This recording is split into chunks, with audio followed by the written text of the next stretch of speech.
Welcome student. आज हम लोग झारखंड बोर्ड के चैप्टर नंबर 1 प्रमेय संख्या क्लास 8 का वेरी इंपॉर्टेंट एमसीक्यूज़ को पढ़ेंगे।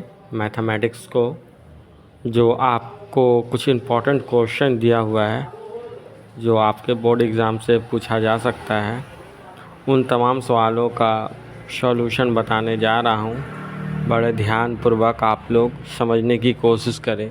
चलिए आज का पहला सवाल शुरू करते हैं। आपसे पूछा जाए सबसे छोटी प्राकृतिक संख्या क्या है, तो आपको सबसे छोटी प्राकृतिक संख्या क्या है ऑप्शन दे रहा है +1, -1, 0, 10। तो राइट आंसर क्या होगा प्लस का 1। आपको हम बता दें प्राकृत संख्या क्या कहती है। प्राकृत संख्या किसे कहते हैं? 1 से लेकर 9 तक को क्या करती हैं? प्राकृत संख्या। आम भाषा में सीखेंगे तो गिनती वाली संख्या को प्राकृतिक संख्या कही जाती है। क्लियर। अगला सवाल है आपसे सबसे छोटी पूर्ण संख्या क्या होती है। तो पूर्ण संख्या समझेंगे जो 0 से स्टार्ट होती है, मतलब कि प्राकृतिक संख्या के पहले 0 लगा देने से वो क्या बन जाता है? पूर्ण संख्या बन जाता है। तो पूर्ण संख्या क्या हो जाएगा? आपका 0 हो जाएगा। क्लियर, आपको समझ में आ रही होगी। ठीक है, सबसे छोटी पूर्ण संख्या क्या होगी? 0 हो गया। इनमें से कौन सा योज में तस्मक है? इसमें से कौन सा योज तस्मक है? तो योज तस्मक आपका 0 है। क्या है? 0 है। अगला सवाल है इनमें से कौन सा गुणात्मक तस्मक है? गुना करने पर आपका 1 आएगा, तो ये राइट आंसर होगा क्या है? 1 हो जाएगा। क्लियर, ठीक है। आगे बढ़ते हैं। सबसे छोटी अभाज्य संख्या ज्ञात कीजिए। देखिए सबसे छोटी अभाज्य संख्या कहते हैं। बहुत लोग कन्फ्यूजन करते हैं कि जो छोटी संख्या है वो अभाज्य संख्या नहीं है, लेकिन ये गलती है। क्योंकि सबसे छोटी अभाज्य संख्या, क्योंकि अभाज्य संख्या उसको कहते हैं जो खुद का पहाड़ा और एक का पहाड़ा से कटता हो, बाकी दूसरा उसका गुणनखंड ना होता हो। तो जैसे आपका देखिएगा 2 किसी से भी आपका 1 और 2 से कट रहा, बाकी कोई टेबल से नहीं कट रहा है, तो 2 क्या है? सबसे छोटी अभाज्य संख्या है। क्या है? 2 सबसे छोटी अभाज्य संख्या है। क्लियर। आगे हम चलते हैं आगे की तरफ। उसमें क्वेश्चन दिया हुआ है अगला क्वेश्चन कि सबसे छोटी भाज्य संख्या ज्ञात कीजिए। सबसे जो छोटी है वो भाज्य संख्या ज्ञात कीजिए। जो भाज्य है भाज्य संख्या, तो सबसे छोटी भाज्य संख्या क्या हो जाएगा? 4 है। ठीक है, सबसे छोटी भाज्य संख्या क्या हो जाएगी? 4 हो जाएगी। अगले क्वेश्चन की तरफ हम चलते हैं। आपका क्वेश्चन बोला गया है कि 7 का गुणात्मक प्रतिलोम क्या होगा? 7 का गुणात्मक प्रतिलोम क्या होगा? देखिए 7 है तो हम गुणात्मक प्रतिलोम करेंगे तो क्या हो जाएगा? 1/7। माने इसको क्या करना? उलट देना है। ऐसे 7/1 है तो इसको विपरीत करेंगे, गुणात्मक प्रतिलोम करेंगे तो क्या हो जाएगा? 1/7 हो जाएगा। क्लियर, समझ में आ चुकी होगी। कौन सा युग्म अभाज्य युग्म है? आपसे पूछा जा रहा है कौन सा युग्म अभाज्य युग्म है। देखिए 15 तो कट रहा है, ये कट रहा है ना 15, लेकिन 17 नहीं कट रहा। तो इसमें कोई भी संख्या कट रहा है, इसमें दोनों की दोनों संख्याएं नहीं कटेगी, उसको अभाज्य कहेंगे। तो देखिए 25 कट रही है, इसमें 55 कट रही है, लेकिन इसमें दोनों संख्या जो है अभाज्य है। 17 और 19 आपका राइट आंसर हो जाएगा कि 17, 19 जो है आपका अभाज्य युग्म है।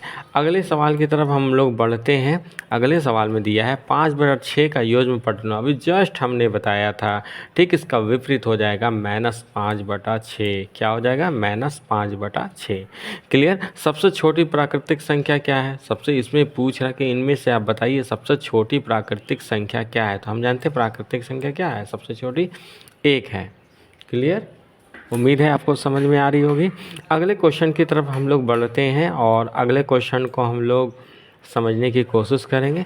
सबसे छोटी पूर्ण संख्या है, सबसे छोटी पूर्ण संख्या है तो आपसे बस शून्य है, 1 है, -1 है, 2 है, तो ये क्या होगा? सबसे छोटी पूर्ण संख्या क्या है? 0 है।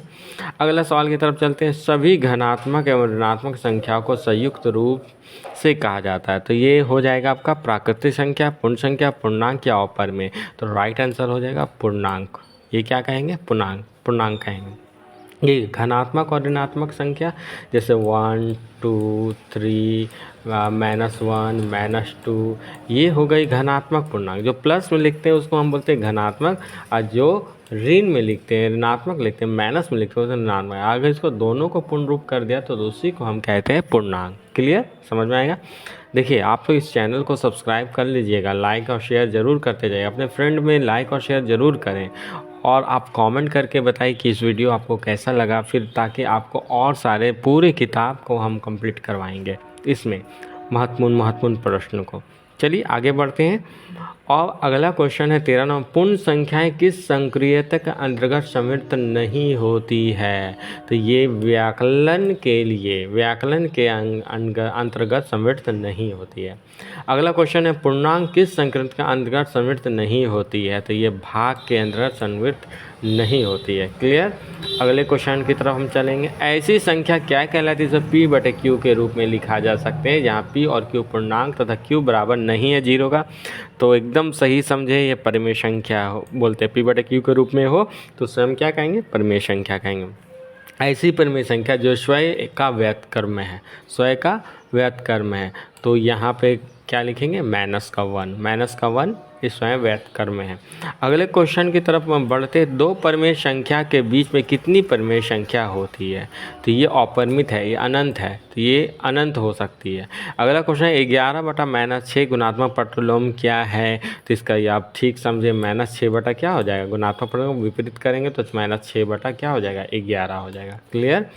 अगले क्वेश्चन की तरफ हम लोग चलते हैं। 19 नंबर क्वेश्चन को देखते हैं। -5 × -1 सही गुणनफल है। तो हम जानते हैं माइनस को 1 और गुना क्या करेंगे? माइनस का 1 करेंगे।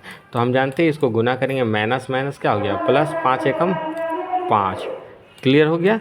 तो ये क्या हो गया? 5। इसका राइट आंसर आएगा क्या चीज़ में? प्लस में। तो ये आपका right answer option number B है, 5 है। अगला सवाल की तरफ चलते हैं। -5 को 0 से गुना, हम जानते हैं 5 से कोई भी संख्या को गुना करेंगे तो हमारा क्या आंसर आएगा? 0 आएगा। ठीक है। अगले सवाल की तरफ चलते हैं कि सबसे बड़ी संख्या है, इनमें बताना है कि आप सबसे बड़ी संख्या क्या है। देखिए माइनस, याद रखिए माइनस में जितना बड़ा होगा वो क्या होगा? उतना छोटा होगा कि बड़ा होगा। ठीक है। तो ये माइनस का 18 क्या कि सबसे बड़ी संख्या है। माइनस का 18 क्या है? माइनस का 18 जो है ये छोटी संख्या हो गया, और जो छोटा होगा और माइनस का साइन होगा उसी को कहेंगे बड़ी संख्या। ठीक है, समझ में आ गया। अगला क्वेश्चन देखते हैं। माइनस का 1 का गुणात्मक प्रतिलोम क्या होगा? तो माइनस का क्या होगा? माइनस का 1 होगा। ठीक है।